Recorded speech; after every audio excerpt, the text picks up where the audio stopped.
சீஃப்கன் உள்ளிட்ட அத்துணை பேருக்கும் இனிய மாலை வணக்கங்களை நான் தெரிவித்துள்ளேன். நேரத்தினுடைய நெருக்கடி நல்லா தெரியுது.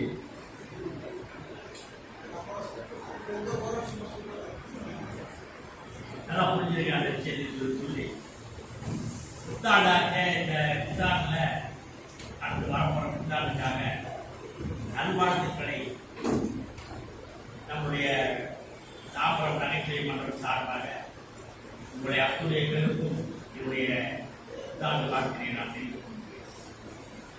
அரசியல்வாதியை பற்றி கூட புரட்சி காட்டாங்க. அரசியல்வாதின்னா கொடுக்கணும் தான் சொல்லுவார் சொல்லி கொடுக்குறாரு. அது ரொம்ப ஒரு வேன் போயிட்டே இருக்கு. ஒரு 56 அரசியல்வாதிகள் அந்த வேன் போய்கிட்டே இருக்கும்போது அந்த வேன் அப்படியே கவிழ்ந்து அந்த சேத்துல ஊழ்ந்ததும் ஊர்ல இருக்கிற ஜனங்கள்லாம் முடியாது அரசியல்வாதி எல்லாரையும் காப்பாற்றுறாங்க. குட்டுவீரா இருந்தவங்க கொலையவா இருந்தவங்க அடிப்பட்டவங்க எல்லாரையும் தூங்குறாங்க, எல்லாரையும் காப்பாற்றிட்டாங்க. உண்மையிலே ஒரு 7-8 பேர் சாகவே இல்லை. அவங்கள இப்ப காப்பாற்ற மாட்டாங்க. என்ன சொல்றானுங்க?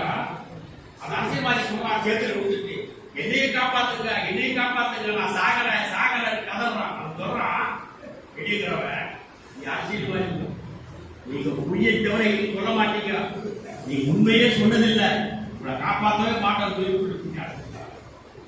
50 ஆண்டுகளுக்கு முன்னாடி சொல்ற 25 ஆண்டுகளுக்கு முன்னாடி அவருடைய மனைவி நான் தேடியில விட்டு போனேன். இப்போ 50வது ஆண்டு நடக்கிறது. எங்க மனைவிய அண்டார்டிகாவிலே நான் விட்டு இருந்த என்னுடைய மனைவி 25 ஆண்டுகள் விட்டு வந்து அவரை கூறுவதற்காக நான் செல்கிறேன் என்று அவர் சொன்னார்கள் சொல்லி சாக்ரட்டிஸ் மிகப்பெரிய பணிவான் அறிவாளியாக இருந்தாலும் கூட சாகும் போது எல்லாரும் கூப்பிட்டு சொல்றாரு, ரகசியம் உங்களுக்கு சொல்லணும்.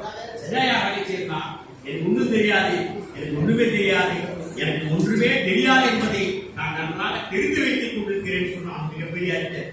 இப்ப ஈகோ இல்லாததுக்காக யாராவது அந்த ஈகோயை விட்டுவிக்க வேண்டும் என்று சொல்லி அந்த அண்ணாவை பற்றி சொல்லாமல் இருக்க மாட்டேன். தலைவர் ஐடியா அண்ணாதாசன் கூப்பிடுவாரு.